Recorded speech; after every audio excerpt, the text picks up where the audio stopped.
Hello and welcome to another verse of the day.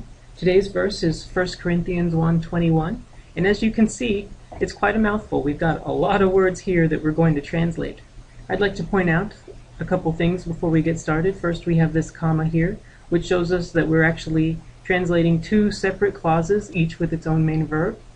And as a helpful hint, I'd like to point out that this word, which you should recognize the vocabulary of, in this form, this ending here is in your infinitive, so you may want to go back and look at your infinitives in figuring out how this word will be translated. As far as words which you do not recognize, epede is the conjunction that means because or since. Egno comes from ginosko, and it means to know. This word comes from eudokeo, and it means to be well pleased or to consent. We've had this word before. It comes from moria, and it means foolishness. And this word comes from kerugma, and it means proclamation or message preach. Now pause the video, take some time to translate the verse, and then we'll work through it together. So starting with our first clause, you know what question I'm going to ask. What is the main verb? Our main verb is egno, and this is a somewhat irregular form of the second aorist, and this is an aorist, active, indicative, third singular. So what is the subject of this verb? The subject, because it's in the nominative case, is cosmos. The world knew, or since we have a negative here, the world did not know. So what's our direct object? What do we have in the accusative case? What is it that the world does not know? It's right here, the accusative form of theos, God. The world did not know God. So having identified these three main parts, it's going to help us in sorting out the rest of the sentence. So we can notice that we've got a prepositional phrase here, and of course this genitive is modifying the word sophion. We've got another prepositional phrase here, and we've got two conjunctions at the beginning of the sentence. The gar is looking backwards at what was said previously, and the since is going to be looking towards the next phrase. So how would we translate this first part? We would say something like, for since, in the wisdom of God, the world did not know God through wisdom.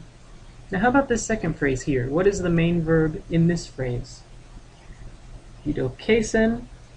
This also is an aorist, active, indicative, third singular. So what is the subject of this verb? The subject, in the nominative case, is ha theos. God was pleased, God was well pleased. And this is where our infinitive comes into play. Now if we parse this, this is an aorist, active infinitive. And it's functioning in a way where it's completing the idea of this verb. God was pleased to save. So we would call this a complementary use of the infinitive. God was well pleased to save. And here we have an accusative participle. We can tell it's accusative because of the article. And this participle is functioning as the direct object of our infinitive. God was pleased to save. And you'll notice once again, the article is showing us that this participle is not functioning adverbially. And because we have no other noun that it's agreeing with in number, case, and gender, we know that this is a substantival participle. And this is a present active participle, accusative, masculine, plural. So here's the bare bones of this second phrase that we have. God was pleased to save those who believe. And here we have another prepositional phrase and another genitive here modifying this word. And so we have God was pleased through the foolishness of the message to save those who believe. So let's put it all together. For since in the wisdom of God, the world did not know God through wisdom. I believe some translations will clarify and say through its own wisdom. God was pleased to save those who believe through the foolishness of the proclamation or the message preached.